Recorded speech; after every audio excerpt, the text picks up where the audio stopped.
En la cena de Acción de Gracias, derramé una copa de vino de $10,000 en el vestido de la suegra de mi hijo. Él me dio una bofetada y me echó de la casa. Todos se rieron de mí. Esa misma noche, recibieron una llamada. Me alegra tenerte aquí. Sigue mi historia hasta el final y comenta desde qué ciudad me estás viendo. Así podré ver hasta dónde ha llegado mi historia. Me llamo Irma y tengo 64 años. Nunca pensé que a mi edad estaría contando esta historia, pero necesito hacerlo porque lo que pasó esa noche de Acción de Gracias cambió mi vida para siempre. Era el 23 de noviembre cuando recibí la llamada de Michael, mi hijo. Su voz sonaba tensa, como siempre que me hablaba últimamente. «Mamá, Elena quiere que vengas a cenar mañana, pero por favor, no hagas nada raro. ¿Está bien?»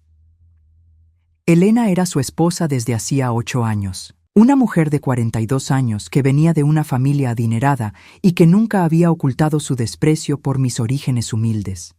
Para ella, yo era la suegra embarazosa que había criado a Michael en un barrio de clase trabajadora. «Claro, mi amor. ¿A qué hora quieren que llegue?» «A las 6. Y mamá, por favor usa algo presentable. Elena ha invitado a sus padres y algunos socios de mi empresa». Colgó sin despedirse.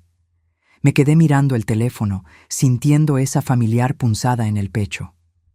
Cuando Michael era pequeño, después de que su padre nos abandonara, solíamos hacer planes juntos para el Día de Acción de Gracias. Comprábamos un pavo pequeño en oferta y yo inventaba historias para hacerlo reír mientras cocinábamos. Ahora, a los 38 años, mi hijo me hablaba como si fuera una carga. El jueves llegué a su mansión en Westchester a las 6 en punto. La casa era impresionante, con columnas blancas y un jardín perfectamente cuidado. Yo había ayudado a pagar la cuota inicial vendiendo la casa donde Michael había crecido, pero él prefería olvidar ese detalle. Helena abrió la puerta luciendo un vestido negro que probablemente costaba más que mi renta de 3 meses. Su sonrisa era tan falsa como sus extensiones de cabello. «Irma, qué bueno que pudiste venir», dijo, mirándome de arriba abajo con disimulado desdén. «Michael está en la sala con los invitados». Entré al comedor principal y quedé abrumada por la elegancia del lugar. Una mesa de caoba brillante, cristalería fina, flores que parecían salidas de una revista. Todo perfecto, como siempre exigía Elena. Michael se acercó y me dio un beso en la mejilla, pero pude sentir su tensión. «Mamá, ven. Quiero presentarte a algunos colegas». Me llevó hacia un grupo de hombres en trajes caros que hablaban sobre inversiones y mercados bursátiles. Cuando Michael me presentó como mi madre, hubo un silencio incómodo. Era obvio que no encajaba en ese ambiente. «Su hijo es muy talentoso», comentó uno de ellos con una sonrisa educada pero fría. «Debe estar muy orgullosa». «Lo estoy», respondí, tratando de sonar confiada. «Trabajé muy duro para que pudiera estudiar en la universidad». Michael se puso rojo y cambió rápidamente de tema. Durante los siguientes minutos, me sentí invisible mientras ellos continuaron su conversación sobre temas que yo no entendía. La cena fue una tortura silenciosa. Me sentaron al final de la mesa, lejos de Michael y Elena, que presidían como si fueran la realeza. Los padres de Elena, personas mayores pero aún arrogantes, me ignoraron completamente. Cada vez que intentaba participar en la conversación, alguien cambiaba de tema o simplemente fingía no escucharme. Elena había preparado un menú elaborado: salmón ahumado, pavo relleno con castañas, acompañamientos gourmet que ni siquiera sabía pronunciar. Todo servido en vajilla de porcelana que costaba más que mi carro. «Irma, ¿cómo está tu trabajito en la cafetería?», preguntó Elena con una sonrisa venenosa, sabiendo perfectamente que había perdido ese empleo el mes anterior por recortes de personal. «Estoy buscando algo nuevo», respondí, tratando de mantener la dignidad. «Ah, qué lástima. A tu edad debe ser difícil conseguir trabajo», agregó con falsa compasión, provocando risitas discretas entre los invitados. Michael no dijo nada para defenderme. Simplemente siguió cortando su pavo como si no hubiera escuchado el comentario. El momento culminante llegó durante el postre. Elena se había puesto un vestido blanco de diseñador para el brindis final, algo que costaba $10,000, según había mencionado 3 veces durante la cena. Se veía radiante, perfecta, como una reina en su palacio. Yo estaba sentada en silencio, sintiéndome cada vez más pequeña, cuando Elena se levantó para proponer un brindis. Quiero agradecer a todos por acompañarnos en esta fecha tan especial. Estoy especialmente agradecida por mi maravilloso esposo Michael, quien ha construido un futuro brillante para nuestra familia. Todos levantaron sus copas. Yo también lo hice, intentando sonreír, pero mis manos temblaban ligeramente por los nervios y la humillación acumulada. Fue entonces cuando pasó. Al intentar levantar mi copa de vino tinto, mi mano temblorosa perdió el control. El líquido se derramó directamente sobre el vestido inmaculado de Elena, creando una mancha roja que se extendía por la tela como sangre. El silencio fue ensordecedor. Elena miró su vestido con horror. Luego me miró a mí con una furia que helaba la sangre. «Eres una idiota. Este vestido cuesta $10,000», gritó, su máscara de perfección finalmente cayendo. «Lo siento mucho. Fue un accidente», balbuceé, levantándome rápidamente para ayudar. Pero antes de que pudiera hacer algo, sentí el golpe. Michael se había levantado de su silla y me dio una bofetada que resonó por todo el comedor. El dolor físico fue nada comparado con la humillación. «¡Eres una vergüenza!», me gritó, su rostro deformado por la ira. «No puedo creer que seas mi madre. Sal de mi casa ahora mismo». Los invitados comenzaron a reírse. No era risa nerviosa o incómoda, era risa cruel, la risa de personas que se divertían viendo a alguien ser humillado. Los padres de Elena sonreían con satisfacción, como si finalmente hubieran visto confirmadas sus sospechas sobre mi clase social. «Váyase, señora», dijo el padre de Elena con desprecio. «Ya causó suficiente daño». Recogí mi bolso con manos temblorosas, las lágrimas quemando mis ojos, pero negándome a dejarlas caer frente a esa gente. Michael me siguió hasta la puerta, pero no para disculparse. «No vuelvas hasta que aprendas a comportarte como una persona civilizada», me dijo antes de cerrarme la puerta en la cara. Caminé hasta mi viejo carro bajo la lluvia fría de noviembre, cada paso más pesado que el anterior. Una vez adentro, finalmente permití que las lágrimas fluyeran, no solo por la humillación de esa noche, sino por años de pequeños desprecios, de ser tratada como un estorbo, de ver cómo el hijo que había criado con tanto amor se había convertido en un extraño que se avergonzaba de mí. Manejé de regreso a mi pequeño apartamento preguntándome dónde había fallado como madre, sin saber que esa misma noche mi vida estaba a punto de cambiar para siempre. Esa noche no pude dormir. Me quedé sentada en mi pequeña cocina, tomando té y reviviendo cada momento horrible de la cena. Pero más que el dolor de la bofetada o la humillación pública, lo que más me dolía era la pregunta que no podía sacarme de la cabeza. ¿Cómo había llegado a esto? Miré alrededor de mi apartamento de un dormitorio.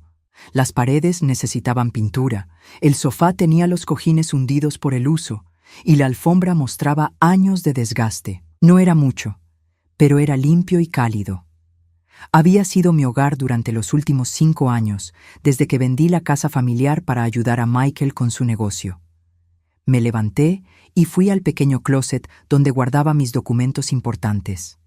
Al fondo, en una caja de zapatos, estaban todas las pruebas de los sacrificios que había hecho por mi hijo. Facturas, recibos, estados de cuenta. La historia de una madre que había dado todo por un hijo que ahora la despreciaba. Michael tenía solo 6 años, cuando su padre, Robert, nos abandonó. Una mañana simplemente se fue, dejando una nota diciendo que no estaba listo para la responsabilidad familiar. Nunca más supimos de él. Nunca envió dinero, nunca llamó para preguntar por su hijo. Al principio fue devastador. Yo tenía 28 años, un diploma de secundaria y un niño que criar. Pero no tenía tiempo para lamentarme. Conseguí trabajo como mesera en un restaurante local durante el día y limpiaba oficinas por las noches. Michael se quedaba con la señora García, mi vecina, quien se convirtió en como una abuela para él. Recuerdo las noches cuando llegaba a casa exhausta, con los pies hinchados y las manos agrietadas por los productos de limpieza. Michael me esperaba despierto, aunque fuera pasada la medianoche, para contarme sobre su día en la escuela. Hacíamos la tarea juntos en la mesa de la cocina, y yo me esforzaba por ayudarlo, aunque a veces no entendía las matemáticas o la ciencia que le enseñaban. «Mami, ¿por qué trabajas tanto?», me preguntó una vez cuando tenía 8 años. «Para que puedas tener todo lo que necesitas, mi amor. Para que puedas estudiar y ser lo que quieras cuando crezcas». Y cumplí esa promesa. Cuando Michael quiso tomar clases de piano, trabajé horas extras para pagarlas. Cuando necesitaba útiles escolares caros para un proyecto, yo compraba los genéricos para mí y le daba los mejores a él. Durante toda su adolescencia, Michael nunca tuvo que trabajar. Yo me encargué de todo para que él pudiera concentrarse en sus estudios. Los sacrificios se hicieron más grandes cuando llegó el momento de la universidad. Michael había sido aceptado en una escuela prestigiosa con una beca parcial, pero aún necesitaba dinero para la matrícula, los libros, el alojamiento. Yo no tenía ahorros suficientes. Fue entonces cuando tomé la decisión más difícil de mi vida. Saqué una segunda hipoteca sobre la casa donde Michael había crecido, la casa que sus abuelos me habían dejado como herencia. Era lo único de valor que tenía, pero no dudé. Mi hijo merecía esa oportunidad. Durante 4 años, trabajé 3 empleos para pagar esa hipoteca y enviarle dinero extra a Michael para que no pasara necesidades. Veía cómo sus compañeros de clase tenían coches nuevos y ropa de marca, y yo no quería que se sintiera inferior, así que me endeudé hasta el cuello para asegurarme de que tuviera lo mismo que ellos. Michael se graduó con honores en administración de empresas. El día de su graduación, manejé 6 horas para llegar a la ceremonia. Había ahorrado durante meses para comprarme un vestido presentable y zapatos nuevos. Quería verme digna del hijo exitoso que había criado. Pero cuando llegué, Michael parecía incómodo. Sus nuevos amigos eran de familias adineradas, y yo claramente no encajaba. Durante la cena de celebración, me sentó en una mesa apartada y apenas me dirigió la palabra. Fue la primera vez que sentí que se avergonzaba de mí. Después de la graduación, las cosas empeoraron. Michael consiguió un trabajo en una empresa financiera y se mudó a la ciudad. Sus visitas se volvieron esporádicas, y cuando venía, siempre tenía prisa por irse. Comenzó a hablar diferente, a usar palabras que yo no entendía, a mostrar impaciencia cuando yo no captaba inmediatamente lo que decía.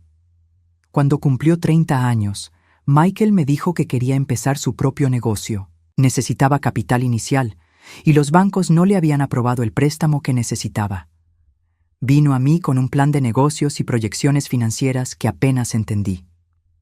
«Mamá, esta es mi oportunidad de hacer algo grande, pero necesito tu ayuda una última vez». Sin pensarlo 2 veces, puse la casa en venta. Era lo único que me quedaba de valor, pero Michael era mi único hijo, mi única familia. El dinero de la venta le dio el capital que necesitaba para abrir su empresa de consultoría financiera. Me mudé a este pequeño apartamento y tomé un trabajo de medio tiempo en una cafetería. Ya tenía 59 años y mis opciones laborales eran limitadas, pero no me importaba. Veía cómo Michael prosperaba, cómo su empresa crecía, y me sentía orgullosa de haber hecho posible su éxito. Fue durante ese período que conoció a Elena en una conferencia de negocios. Ella trabajaba en relaciones públicas para empresas de alto perfil, venía de una familia adinerada de Connecticut y había estudiado en escuelas privadas toda su vida. Desde el momento en que la conocí, supe que ella me veía como algo inferior. La primera vez que me invitó a cenar a su apartamento, me preguntó si sabía usar los cubiertos correctos. Durante la cena, me corrigió constantemente mi postura, mi forma de hablar, mis modales en la mesa. Michael no dijo nada para defenderme. De hecho, parecía estar de acuerdo con ella. «Tu madre necesita refinarse un poco si va a formar parte de nuestro círculo social», le escuché decirle a Michael esa noche cuando pensaban que yo estaba en el baño. «Tienes razón, ha estado tanto tiempo en trabajos de servicio que se le nota». Sus palabras me dolieron más que cualquier bofetada. Mi propio hijo hablaba de mí como si fuera una vergüenza que necesitaba ser arreglada. Durante los 8 años de su matrimonio, fui gradualmente excluida de sus vidas. Las invitaciones a cenas familiares se volvieron esporádicas. Cuando nacieron mis nietos, Luke y Sophie, apenas me permitían verlos. Helena siempre tenía una excusa para mantenerme alejada, que los niños estaban enfermos, que tenían compromisos sociales, que era un mal momento. La ironía era que toda la vida de lujo que Michael y Helena disfrutaban había sido posible gracias a los sacrificios que yo había hecho.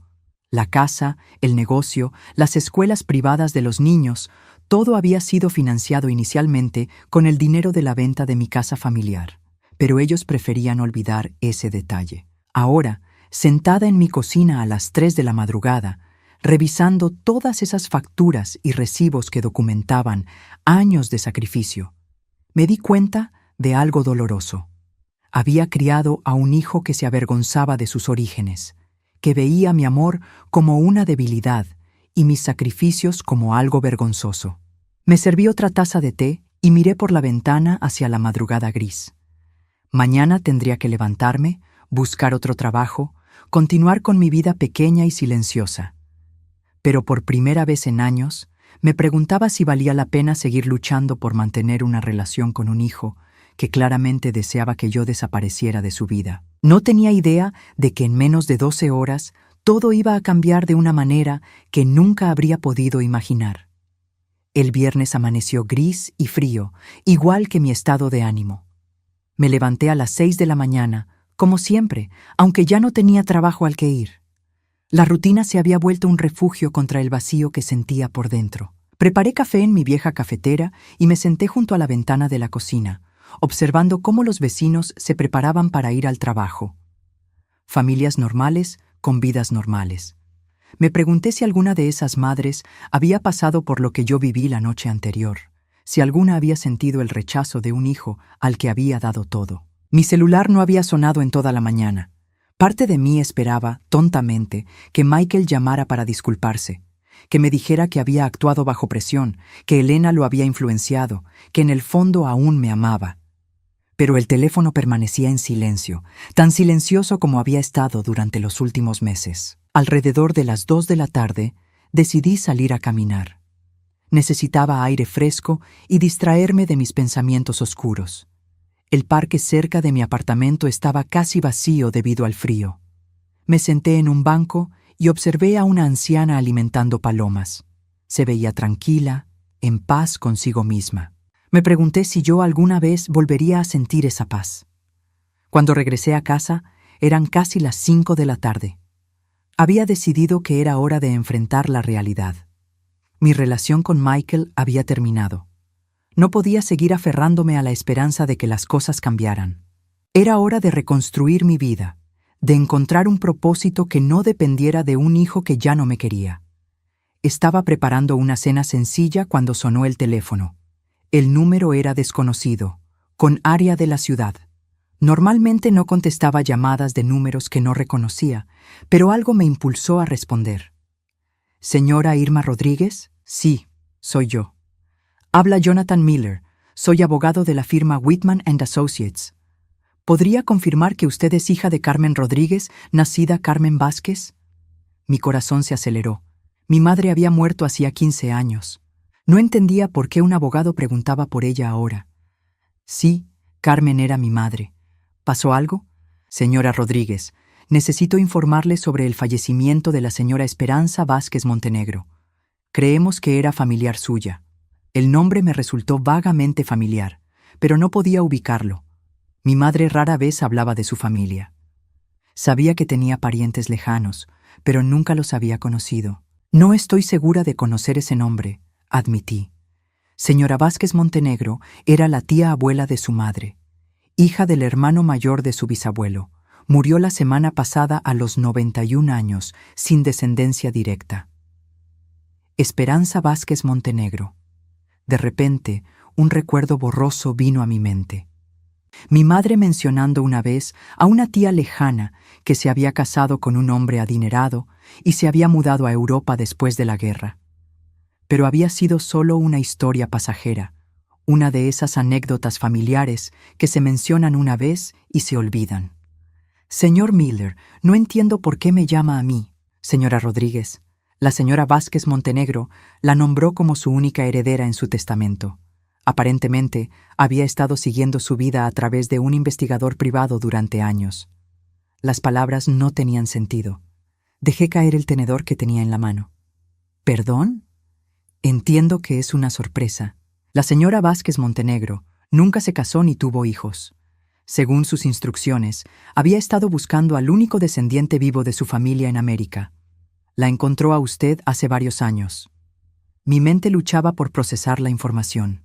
Una tía abuela que nunca conocí, que había estado observando mi vida desde las sombras, que me había dejado una herencia. ¿Qué tipo de herencia?, pregunté con voz temblorosa. Preferimos discutir los detalles en persona. ¿Podría venir a nuestras oficinas mañana por la mañana? Están en el centro, en el edificio Chrysler. Sí, supongo que sí. Excelente. ¿10 de la mañana le parece bien? Y señora Rodríguez, le sugiero que venga sola. Este tipo de asuntos requieren privacidad. Después de colgar, me quedé sentada en mi cocina, completamente aturdida. Una herencia. De una pariente que nunca conocí, pero que aparentemente sabía de mi existencia. Era tan surreal que por un momento pensé que tal vez era una estafa. Pero algo en la voz del abogado, en la profesionalidad de la llamada, me decía que era real. Busqué en Internet la firma Whitman & Associates. Era legítima, prestigiosa, con oficinas en Manhattan y clientes de alto perfil. Esa noche apenas pude dormir. Mi mente saltaba entre la emoción y la incredulidad. Durante 64 años había vivido creyendo que estaba sola en el mundo, que no tenía más familia que Michael. Y ahora descubría que había tenido una tía abuela millonaria que había estado observando mi vida desde lejos. ¿Qué habría visto en mí que la había motivado a dejarme una herencia? ¿Habría sabido sobre mis luchas, sobre los sacrificios que había hecho por Michael? ¿Habría conocido la historia de mi vida mejor que mi propio hijo? El sábado por la mañana me levanté temprano y elegí mi mejor vestido, el mismo que había usado para la graduación de Michael. Era negro, sencillo pero elegante, y yo no quería llegar a esa cita luciendo como la mujer derrotada que me había sentido las últimas 24 horas. Las oficinas de Whitman & Associates ocupaban todo el piso 40 del edificio Chrysler. La recepcionista, una mujer joven y profesional, me guió hasta una sala de conferencias con ventanas que daban a toda la ciudad. Jonathan Miller era un hombre de unos 50 años, canoso, con la apariencia seria pero amable que esperarías de un abogado exitoso. Señora Rodríguez, gracias por venir. Sé que esto debe ser muy confuso para usted. Es inesperado, admití, sentándome en la silla que me ofreció. Miller abrió un archivo grueso y sacó varios documentos. Permítame explicarle la situación. Esperanza Vázquez Montenegro emigró a Francia en 1954, donde se casó con un industrial francés, Henri Montenegro. Cuando él murió en 1978, le dejó una fortuna considerable. Ella invirtió sabiamente y multiplicó esa riqueza durante las siguientes décadas. Me mostró fotografías de una mujer elegante en lo que parecían eventos sociales europeos. Tenía los ojos de mi madre, los mismos pómulos altos. Hace 8 años contrató a un investigador privado para encontrar a cualquier familiar vivo en América. Usted fue la única descendiente directa que encontraron. ¿Por qué esperó tanto tiempo para contactarme? Miller sonrió ligeramente. Según sus instrucciones, quería asegurarse de que usted fuera digna de la herencia. El investigador le enviaba reportes regulares sobre su vida. Un escalofrío me recorrió la espalda. ¿Qué tipo de reportes? Informes sobre su carácter, sus elecciones de vida, cómo trataba a las personas.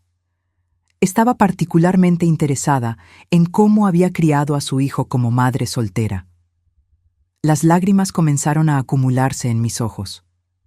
Una extraña había estado observando mi vida, valorando mis sacrificios, reconociendo lo que mi propio hijo no podía ver. Señora Rodríguez, Esperanza Vázquez Montenegro le ha dejado su fortuna completa. $2 millones en efectivo y propiedades, incluyendo un apartamento en París y una casa en los Hamptons. El mundo se detuvo. $2 millones. Propiedades. De repente, la mujer que había sido humillada y golpeada por su propio hijo se había convertido en millonaria. Hay una condición, continuó Miller. El dinero viene con una carta que escribió para usted antes de morir. Está sellada y solo puede ser abierta por usted. Me entregó un sobre de papel crema, pesado, con mi nombre escrito en una caligrafía elegante y antigua. Con manos temblorosas, abrí el sobre y comencé a leer. Querida Irma, si estás leyendo esto, significa que finalmente nos hemos conocido, aunque sea después de mi muerte. He seguido tu vida durante años y he visto en ti a la mujer fuerte que nuestra familia siempre ha producido. Has enfrentado la adversidad con dignidad, has sacrificado tu propia comodidad por el bien de tu hijo y has mantenido tu integridad incluso cuando otros no te han valorado como mereces. Este dinero no es caridad, es reconocimiento. Úsalo para vivir la vida que mereces, con la dignidad que siempre has tenido, pero que tal vez otros no han sabido ver. Cuando terminé de leer, las lágrimas corrían libremente por mis mejillas. Por primera vez en años, alguien había visto mi valor. Alguien había reconocido que mi vida tenía significado.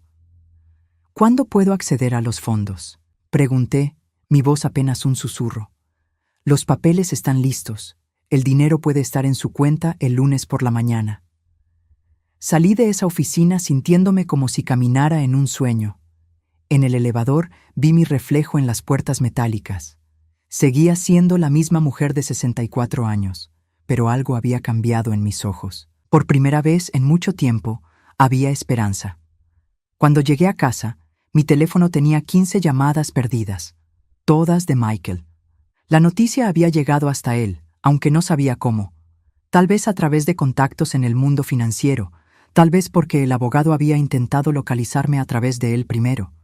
No importaba. Lo que importaba era que Michael había descubierto que su madre, la mujer a quien había abofeteado y humillado públicamente, acababa de heredar una fortuna. Decidí no contestar las llamadas. No todavía. Primero necesitaba procesar lo que había pasado, planear lo que haría después. Por primera vez en décadas, el poder estaba en mis manos. El lunes por la mañana me desperté en un mundo completamente diferente. El dinero había llegado a mi cuenta tal como prometió el abogado Miller. $2 millones. Una cantidad que nunca había soñado poseer, pero que ahora era mía. Me quedé sentada en la cama, mirando el estado de cuenta en mi teléfono. Los números eran reales. Esto no era un sueño. Por primera vez en mi vida adulta, no tendría que preocuparme por el dinero. No tendría que elegir entre pagar la renta o comprar medicinas.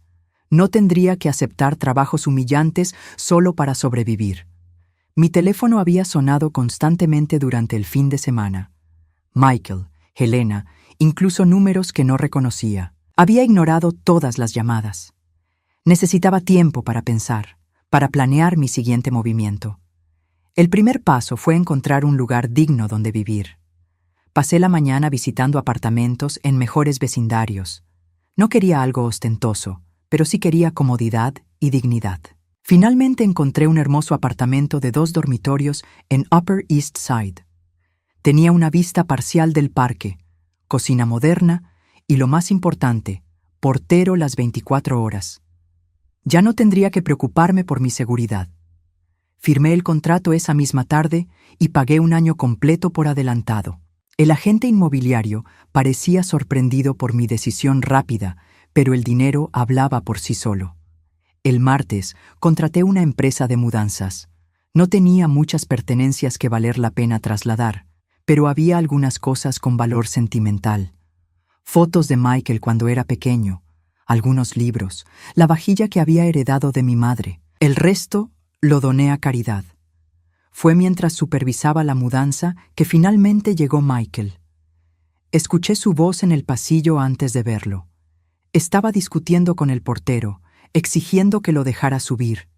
Su voz sonaba desesperada, muy diferente al tono controlado y condescendiente que había usado conmigo durante años. «Señora Rodríguez», me dijo el portero por el intercomunicador, «hay un hombre aquí que dice ser su hijo. ¿Quiere que lo deje subir?» Por un momento dudé. Parte de mí quería mantener esa puerta cerrada para siempre, pero sabía que esta conversación era inevitable. Sí, déjelo subir. Cuando Michael entró a mi nuevo apartamento, su expresión era una mezcla de shock y confusión. Vestía uno de sus trajes caros, pero se veía desaliñado, como si no hubiera dormido bien. «Mamá», dijo, y por primera vez en años su voz sonaba vulnerable. «Tenemos que hablar». «Hola, Michael», respondí con calma, continuando supervisando a los trabajadores de la mudanza. «Como puedes ver, estoy ocupada». Sus ojos recorrieron el apartamento, tomando nota de la elegancia del lugar, de la vista, de los muebles nuevos que había comprado. «¿Es cierto?», preguntó directamente. «¿Realmente heredaste dinero?» «Sí, es cierto». «¿Cuánto?». La pregunta me molestó, pero mantuve mi compostura. «Lo suficiente para vivir cómodamente». Michael se pasó una mano por el cabello, un gesto nervioso que hacía cuando era niño. «Mamá, sobre lo que pasó en Acción de Gracias», comenzó. «¿Te refieres a cuando me golpeaste delante de tus invitados y me echaste de tu casa?» Mis palabras fueron cortantes, directas. Se puso pálido. Yo estaba bajo mucha presión. Elena estaba furiosa. Había invitados importantes. «Así que tu reputación era más importante que tu madre». «No, no es eso. Es solo que las cosas se salieron de control». Lo miré fijamente. «Michael, tú no estabas bajo presión. Tú tomaste una decisión. Decidiste que tu esposa y sus amigos merecían más respeto que la mujer que sacrificó todo por ti. Mamá, por favor, sé que cometí un error». «¿Un error?». Mi voz se alzó ligeramente. «¿Golpear a tu madre es un error? ¿Permitir que tu esposa me humille es un error?». Los trabajadores de la mudanza se habían detenido, claramente incómodos con la tensión en la habitación. Les hice un gesto para que continuaran.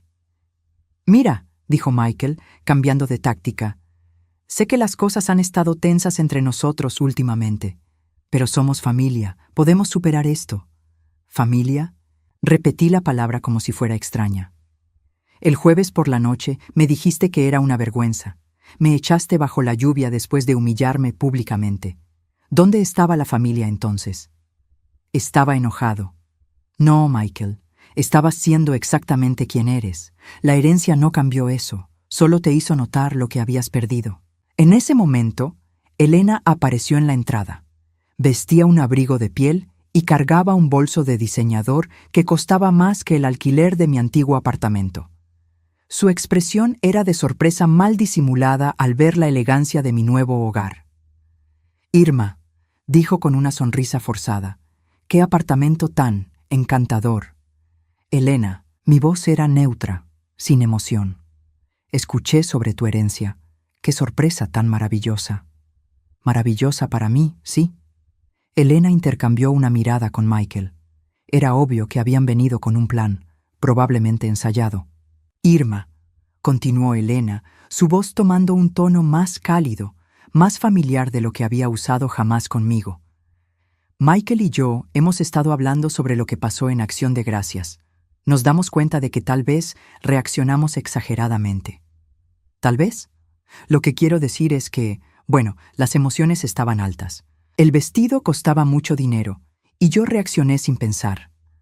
Michael también estaba estresado por el trabajo. La observé cuidadosamente. Elena estaba interpretando un papel, tratando de ser la nuera arrepentida, pero sus ojos la traicionaban. Podía ver el cálculo detrás de cada palabra. «Y», añadió Michael, «nos encantaría que vinieras a cenar este fin de semana, para que podamos empezar de nuevo». «¿Empezar de nuevo?». Dejé escapar una risa sin humor. «Después de 8 años de desprecios y una semana después de que me golpearas». «Mamá, por favor», la voz de Michael se quebró ligeramente. «Eres mi madre. Te amo». Por un momento, mi resolución vaciló. Esas eran las palabras que había esperado escuchar durante años. Pero luego recordé algo que Esperanza había escrito en su carta. «Has mantenido tu integridad incluso cuando otros no te han valorado como mereces». «Michael», dije suavemente, «si me amaras, no habrías esperado a que heredara dinero para recordarlo». «Eso no es justo». protestó Elena. Michael siempre te ha amado. Solo que, bueno, a veces el amor se expresa de maneras complicadas. La miré directamente. ¿Golpear a tu madre es una expresión complicada de amor? Elena se puso incómoda. Irma, creo que estás siendo un poco dramática. ¿Dramática? Sentí como la vieja ira empezaba a hervir en mi pecho. Elena, tú orquestaste mi humillación durante años. Me trataste como si fuera una sirvienta en la casa que mi dinero ayudó a comprar. Y ahora que tengo recursos propios, de repente soy digna de respeto. Eso no es cierto, dijo Michael débilmente. ¿No? Saqué mi teléfono y busqué algo que había guardado. El mes pasado, cuando te pedí prestado dinero para el dentista, me dijiste que necesitaba aprender a administrar mejor mi dinero. La semana anterior, cuando sugerí que podríamos almorzar juntos, Elena dijo que estaban demasiado ocupados con gente importante. Los cité textualmente y vi cómo ambos se ponían incómodos al recordar sus propias palabras. Las cosas eran diferentes entonces, murmuró Michael. Sí, lo eran. Entonces era una mujer mayor pobre y sin recursos. Ahora soy una mujer mayor con $2 millones. La única diferencia es mi cuenta bancaria. El apartamento se quedó en silencio, excepto por el ruido de los trabajadores de mudanza en la habitación contigua. ¿Qué quieres que hagamos?, preguntó finalmente Elena, su máscara de falsa dulzura comenzando a resquebrajarse. Quiero que se vayan, dije calmadamente. Quiero que me dejen vivir mi nueva vida en paz. Mamá, Michael se acercó a mí. No puedes hablar en serio. Somos tu familia. Mi familia, repetí. Fueron las personas que me apoyaron cuando no tenía nada. La señora García, que cuidó de ti cuando yo trabajaba 2 empleos. Los compañeros de trabajo que me prestaron dinero cuando estaba corta. Las amigas que me escucharon llorar cuando te avergonzabas de mí. Yo nunca me avergoncé de ti. Michael, hace una semana me golpeaste porque derramé vino en un vestido. Hace 3 meses me dijiste que no podía venir a la obra escolar de Sophie porque no encajaba con los otros padres. El año pasado, cuando cumplí 63 años, ni siquiera me llamaste.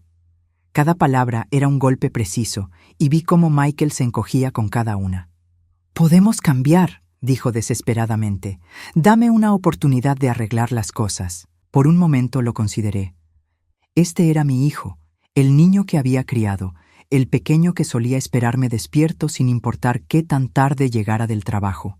Pero luego pensé en los años de humillaciones, en la frialdad gradual, en la bofetada que aún podía sentir en mi mejilla. «Michael», dije finalmente, «si quieres una relación conmigo, tendrá que ser bajo mis términos. Y el primer término es que me respetes, tenga dinero o no». «Por supuesto», dijo rápidamente. «Te respeto». «No, no me respetas, pero tal vez puedas aprender a hacerlo». Elena se había mantenido callada durante este intercambio, pero pude ver la frustración creciendo en su rostro. No había conseguido lo que vinieron a buscar. «Bien», dijo finalmente con voz tensa. «Creo que todos necesitamos tiempo para procesar esta situación nueva». «Creo que tienes razón», acordé. «Tómense todo el tiempo que necesiten». Después de que se fueron, me senté en mi nueva sala, rodeada de cajas y muebles nuevos.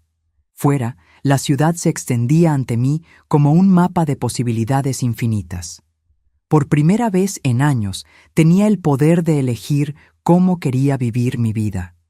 Y esa elección ya no dependía de la aprobación de nadie más. Los siguientes 3 meses fueron los más transformadores de mi vida.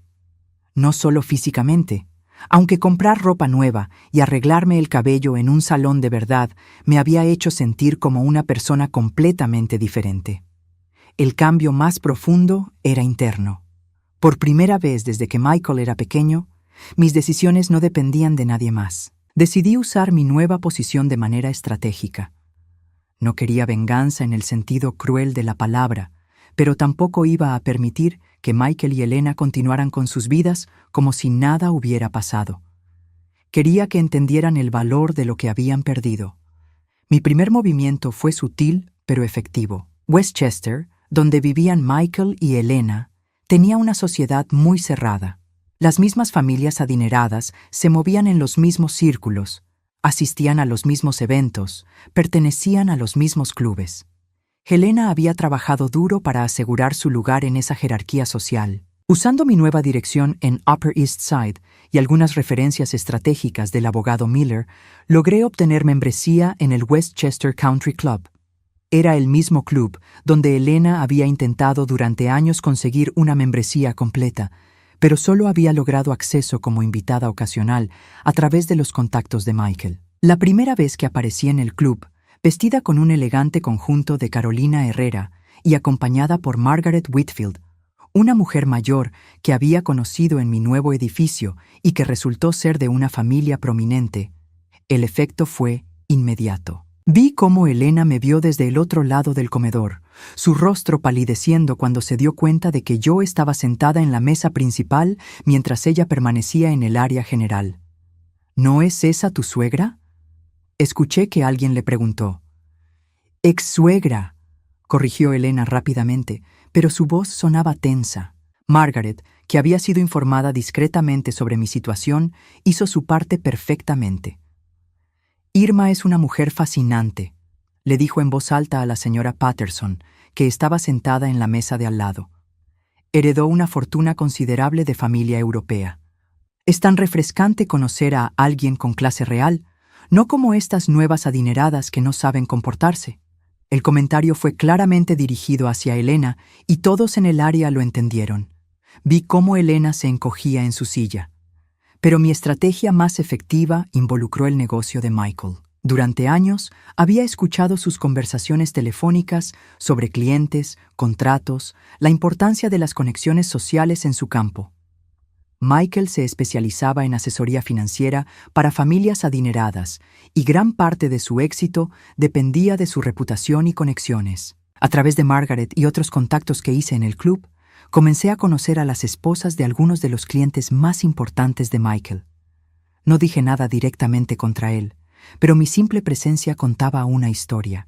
Aquí estaba la madre que había sido humillada públicamente por su propio hijo, ahora elegante, digna, claramente adinerada.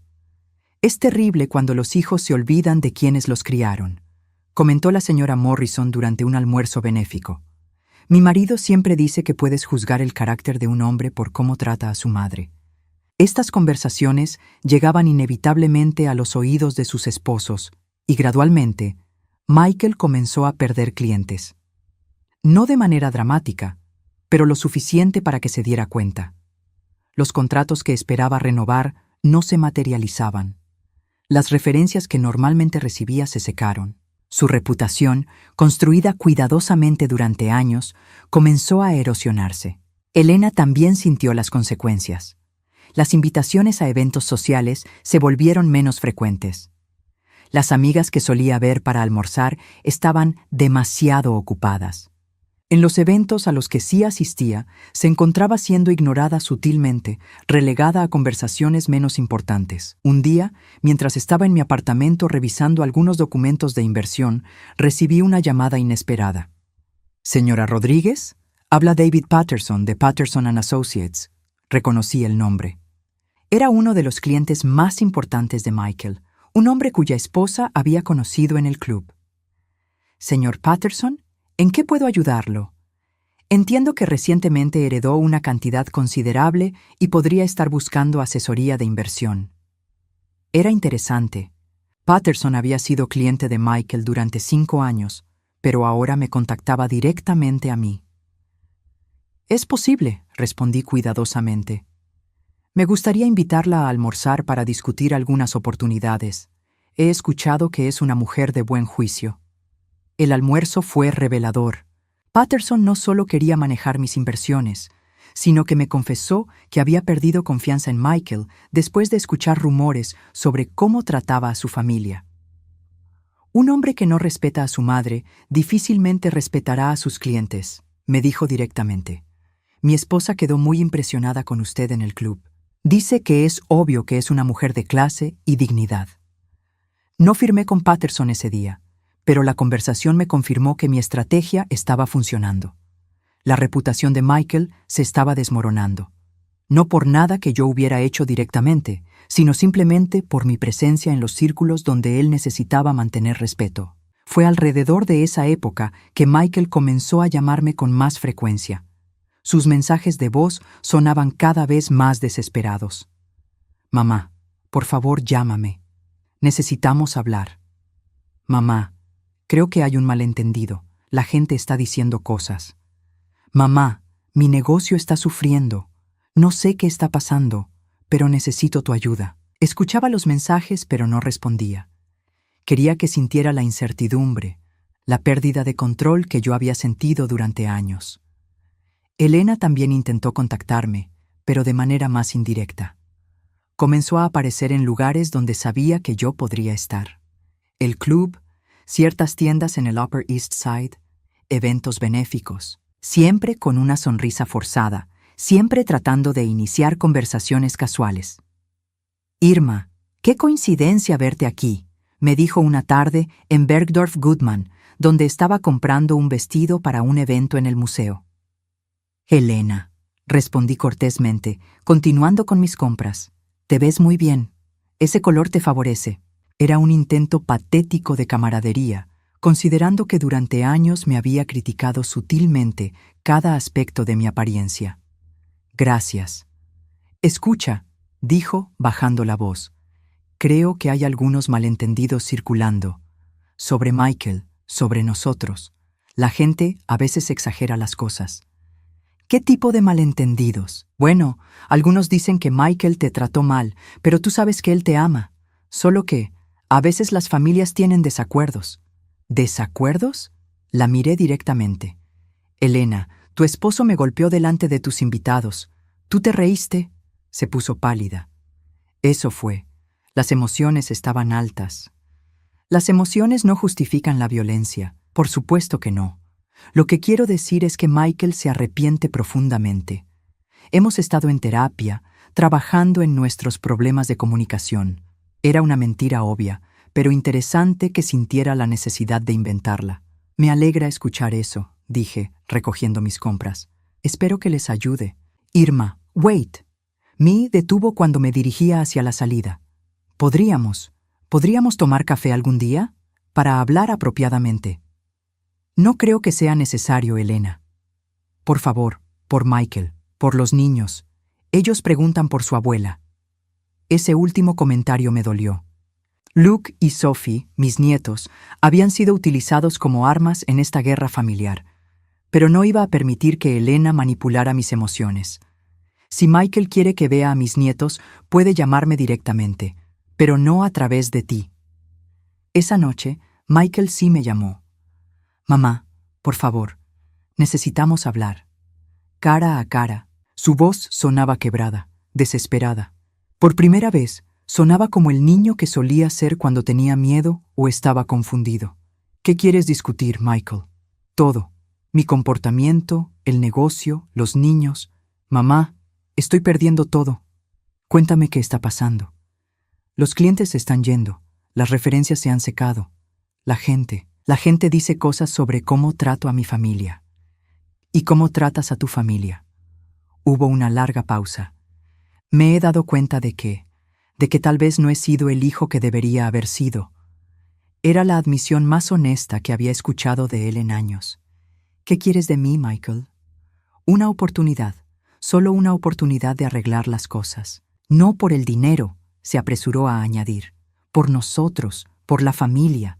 Consideré su petición. Había logrado lo que quería, que entendiera las consecuencias de sus acciones.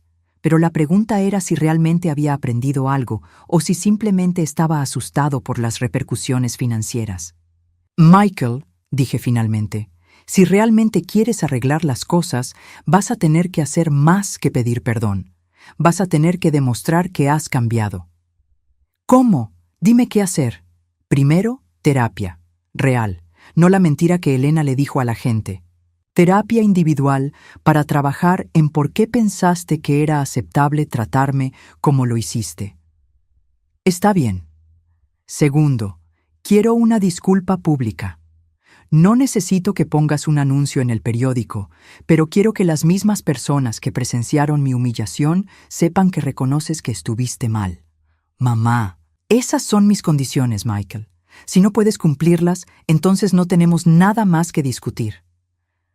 Hubo otro silencio largo. Está bien, dijo finalmente. Lo haré. Pero sabía que las palabras eran fáciles. La verdadera prueba sería ver si realmente lo haría, y si lo haría por las razones correctas. Un año después de aquella horrible noche de Acción de Gracias, me encontré nuevamente preparando una cena festiva. Pero esta vez, las circunstancias eran completamente diferentes. Mi nuevo apartamento estaba decorado con elegancia, pero calidez. Había contratado a una chef profesional para preparar la comida, no porque no pudiera hacerlo yo misma, sino porque finalmente podía permitirme ese lujo. La mesa estaba puesta para 8 personas. Había invitado a Margaret y su esposo, a la señora García que había cuidado de Michael cuando era pequeño, a 2 amigas nuevas que había hecho en mi clase de pintura, y por primera vez en años, a mis nietos Luke y Sophie. Michael había cumplido con mis condiciones, aunque había tomado meses. La terapia había sido real, dolorosa, pero necesaria. El terapeuta me había pedido que asistiera a algunas sesiones, donde Michael había tenido que enfrentar no solo sus acciones recientes, sino patrones de comportamiento que se habían desarrollado durante años. No me di cuenta de cuánto había internalizado la actitud de Elena hacia ti, me había confesado durante una de esas sesiones. Pero eso no es excusa. Yo tomé esas decisiones. Yo elegí valorar su opinión más que tu dignidad.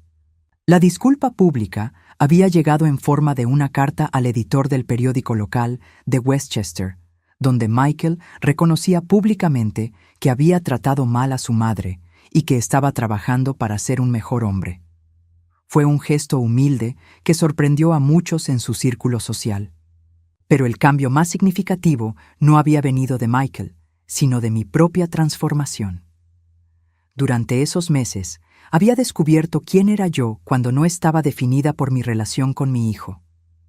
Tomé clases de pintura y descubrí que tenía talento para los paisajes. Viajé a París para ver la propiedad que había heredado, una experiencia que me conectó con la tía abuela que nunca conocí, pero que me había regalado una nueva vida. Hice amigas reales, mujeres que me valoraban por quién era, no por lo que podía hacer por ellas. La puerta sonó exactamente a las 5, la hora acordada. Era Michael, acompañado por Luke y Sophie, pero notablemente sin Elena. ¡Abuela!, gritaron los niños, corriendo hacia mí con una energía que no había visto dirigida hacia mí en años. Luke, ahora de 12 años, se había vuelto más alto y delgado. Sophie, de 9, mantenía la misma sonrisa brillante que recordaba de cuando era más pequeña, antes de que Elena comenzara a limitar nuestras visitas. «Mira, abuela», dijo Sophie, sacando una tarjeta hecha a mano de su mochila. «Te hice esto en la escuela». Era un dibujo de las 2 juntas, con las palabras «Te amo, abuela», escritas en lápices de colores. «Es hermoso, mi amor», le dije, sintiendo cómo se me llenaban los ojos de lágrimas. «Lo voy a poner en el refrigerador». «¿Dónde está mamá?», preguntó Luke mirando alrededor. Michael se aclaró la garganta. Mamá tenía otros compromisos hoy, pero quería estar aquí con la abuela. Era una respuesta diplomática. La verdad era que Elena y yo habíamos llegado a un entendimiento mutuo. Podíamos coexistir civilizadamente, pero no éramos amigas ni pretendíamos serlo. Ella había perdido mucho de su influencia social después de los eventos del año anterior, y aunque su matrimonio con Michael continuaba, las cosas habían cambiado entre ellos también. «¿Puedo ver mi cuarto?», preguntó Sophie. Sonreí. Había convertido la segunda habitación en un cuarto para mis nietos, con 2 camas individuales, juguetes, libros y una pequeña área de estudio. Era el cuarto que siempre había soñado poder darles. Por supuesto. De hecho, tienen algunos regalos esperándolos allí. Los niños corrieron hacia la habitación, gritando de emoción cuando vieron los regalos envueltos en sus camas. Michael y yo nos quedamos solos en la sala. Se veía diferente, más maduro, pero también más humilde. El año había sido difícil para él también. Su negocio se había estabilizado después de algunos meses difíciles, Pero las lecciones habían sido aprendidas. Mamá, dijo suavemente, quería agradecerte. ¿Por qué? Por darme una segunda oportunidad, por no cerrar la puerta para siempre. Michael, no te di una segunda oportunidad. Te di la oportunidad de ganarte una primera oportunidad de tener una relación real conmigo. Él asintió, entendiendo la diferencia. ¿Cómo han estado las cosas? Te ves radiante. Me siento bien, respondí honestamente. Por primera vez en años me siento como yo misma. Me alegra escuchar eso. Y mamá, siento haberte hecho sentir como si no fueras suficiente. Porque siempre fuiste más que suficiente. Fuiste todo. Sus palabras eran sinceras, y pude ver que venían de un lugar real de comprensión, no solo de culpa o miedo. La señora García llegó poco después, con su característico abrazo cálido y sus manos llenas de tamales caseros. «¡Ay, Irma! Mira qué elegante te ves», me dijo en español, mirando alrededor del apartamento con aprobación. «Te lo mereces todo esto». Margaret y su esposo trajeron vino caro y historias divertidas de sus viajes. Mis amigas de la clase de pintura llegaron con flores y risas. Por primera vez en años, mi hogar se llenó del sonido de la conversación genuina, de la risa real, del cariño auténtico. Durante la cena, observé a Michael interactuando con mis invitados. Era educado, incluso cálido, pero también humilde. Ya no había rastros de la arrogancia que había mostrado durante años. Cuando la señora García contó historias sobre cómo había cuidado de él cuando era pequeño, él escuchó con respeto y gratitud, no con la vergüenza que solía mostrar ante menciones de nuestro pasado humilde. «Tú fuiste como una segunda madre para mí», le dijo a la señora García. «No sé cómo habríamos sobrevivido sin ti». Era la primera vez que lo escuchaba reconocer públicamente las personas que nos habían ayudado cuando él era pequeño. Después de la cena, mientras los adultos tomaban café en la sala, los niños me pidieron que les enseñara mi nueva pintura. «¿Pintaste esto, abuela?», preguntó Luke, mirando mi última obra, un paisaje del parque cerca de mi apartamento. «Sí, he estado tomando clases». «Es hermoso», dijo Sophie. «¿Me puedes enseñar?» «Por supuesto, mi amor». Michael se acercó a nosotros, mirando la pintura con genuina admiración. «No sabía que tenías este talento, mamá. Hay muchas cosas sobre mí que no sabes», respondí, pero sin amargura. «Estoy descubriendo algunas yo misma». Cuando los invitados se fueron y los niños se habían quedado dormidos en su cuarto, Michael y yo nos sentamos en la terraza que daba al parque. La ciudad brillaba abajo, llena de posibilidades. «¿Puedo preguntarte algo?», dijo Michael. «Por supuesto. ¿Alguna vez me perdonarás realmente? No solo me tolerarás o me darás oportunidades por los niños, sino que realmente me perdonarás». Fue una pregunta difícil, pero merecía una respuesta honesta. «Michael, el perdón no es algo que se otorga una vez y ya está. Es algo que construimos día a día, con acciones consistentes. Tú has dado pasos importantes este año, pero construir confianza toma tiempo. Lo entiendo. Pero puedo decirte esto. Por primera vez en años, cuando te miro, veo a mi hijo. No al extraño que se había vuelto, sino al hombre bueno que criamos entre la señora García y yo». Se le llenaron los ojos de lágrimas. «Quiero seguir siendo ese hombre. Entonces hazlo. No por mí, no por Elena, no por nadie más. Hazlo por ti y por tus hijos». Nos quedamos en silencio por un momento, mirando las luces de la ciudad. «Mamá», dijo finalmente, «¿eres feliz?». Consideré la pregunta. Un año atrás, la felicidad había parecido algo imposible, un lujo que no podía permitirme. Pero ahora, sentada en mi hermoso apartamento, con mis nietos durmiendo en la habitación de al lado, con un futuro lleno de posibilidades ante mí, la respuesta era clara. Sí, Michael, soy feliz, realmente feliz. Y era verdad. No era solo el dinero, aunque la seguridad financiera había eliminado una fuente constante de estrés. Era la libertad de tomar mis propias decisiones, de rodearme de personas que me valoraban, de descubrir partes de mí misma que había tenido que suprimir durante años. Había aprendido que el amor real no requiere sacrificar tu dignidad, que el respeto debe ser mutuo para ser auténtico, que nunca es demasiado tarde para reclamar tu vida. Cuando Michael se fue esa noche, llevándose a los niños adormecidos, me quedé sola en mi apartamento. Pero no me sentía sola, me sentía completa. Saqué mi teléfono y marqué un número que ahora llamaba regularmente. «¿Doctor Peterson? Soy Irma. ¿Podríamos programar otra sesión la próxima semana? Hay algunas cosas más sobre las que me gustaría trabajar». Porque había aprendido que la sanación es un proceso continuo y que valorarme a mí misma era el trabajo más importante que podía hacer.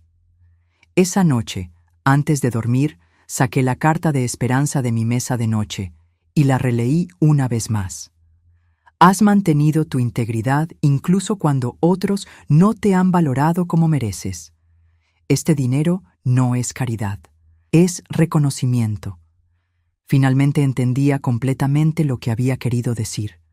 La herencia no había sido solo dinero, había sido permiso para valorarme a mí misma, para vivir con la dignidad que siempre había merecido, pero que me había negado a reclamar. Por primera vez en 64 años era completamente libre. Y esa libertad, descubrí, no tenía precio.